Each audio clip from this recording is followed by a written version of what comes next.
جب اللہ آپ کے دل سے کسی چیز کا خیال نہیں نکالتا تو وہ اس چیز کو آپ کی حقیقت بنا دیتا ہے۔ اگر اللہ آپ کا دل نہیں بدل رہا تو اس بات پر یقین رکھے کہ وہ آپ کا نصیب بدلنے پر راضی ہے۔ حقیقت تو یہ ہے کہ مانگنے کی کچھ ادائیں ہی ایسی ہوتی ہے جو اللہ کو بہت زیادہ پیاری لگنے لگ جاتی ہے، پھر اللہ چاہتا ہے بار بار اس مانگنے والے کی پکار سنو، اور اسی وجہ سے جو ہے اللہ دعا کی قبولیت میں تاخیر کر دیتا ہے۔ اگر اللہ اس دعا کو یا اس چیز کو آپ کے دل دماغ سے نہیں نکال رہا تو اس کا مطلب یہ ہے کہ آپ کی دعا قبول ہو چکی ہے۔ یہ دعا میں تاخیر تو اللہ اور بندے کی ملاقات کا ایک بہانہ ہوتا ہے، جس پکار کو اللہ ہر بار تمہارے منہ سے سننا چاہتا ہے۔ سوچو اللہ کیسے آپ کی دعا کو رد کر سکتا ہے؟ آپ کے مانگنے کی شدت ہی دعا کی قبولیت کی بڑی دلیل ہے۔ آپ کا یہ دعا کا مسلسل مانگنا ہی تو آپ کا مقدر بدل دیتا ہے۔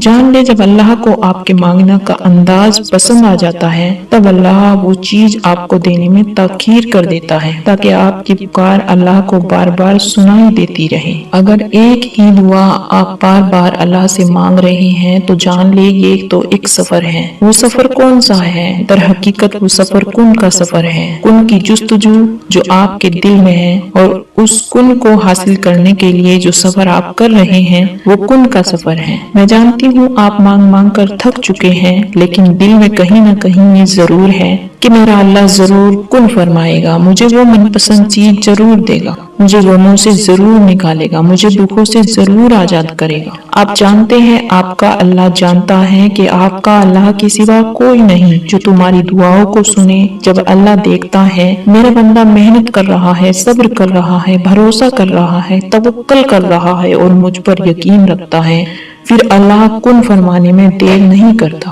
اب تک آپ نے جتنا سفر کر لیا ہے نا، تو جان لے اس کی منزل کن ہے۔ بس آپ کو اللہ کے راستے سے بھٹکنا نہیں، رکنا نہیں، بس چلتے رہنا ہے، اور کسی سے اب اس راستے کا پتہ بھی نہیں پوچھنا۔ آپ بالکل صحیح منزل پر ہو، لوگوں کی مدد مت لے، بس اللہ پر توکل رکھ کر چلتے رہے، اس یقین کے ساتھ میرا اللہ مجھے جہاں لے جا رہا ہے بہترین لے جا رہا ہے۔ ایک بات یاد رکھے، اللہ ہمیں بار بار مانگنے کی توفیق دے، یہی تو قبولیت کی پہلی نشانی ہے۔ سب بہتر سے بہترین ہو جائے گا، بس اللہ پر یقین کامل رکھو۔ جس نے آپ کا نصیب لکھا ہے وہ نصیب بدلنے کی طاقت بھی رکھتا ہے۔ بس آپ دعا کرتے رہے اور یقین رکھے، پھر دیکھے کیسے آپ کی آنکھوں کے سامنے آپ کے نصیب کے صفحے پلٹتے ہیں۔ ہاں، کچھ آزمائشیں اور مشکلات ایسے بھی ہوتے ہیں جن کے ختم ہونے پر انسان کو احساس ہوتا ہے کہ وہ زحمت نہیں رحمت تھی۔ وقتی طور پر تکلیف ہوتی ہے کہ ہماری دعائیں قبول نہیں ہو رہی، لیکن اس میں بھی بہتری ہوتی ہے۔ کس کی بہتری ہوتی ہے؟ اللہ کی بہتری ہوتی ہے۔ جس میں ہمیں مشکل لگ رہا ہو اسی کے بعد آسانی ہوتی ہے۔ بس اللہ پر توکل رکھے، بھروسہ رکھے، جلد اللہ تعالیٰ آپ کی دعاؤں کی قبولیت بخشے گا۔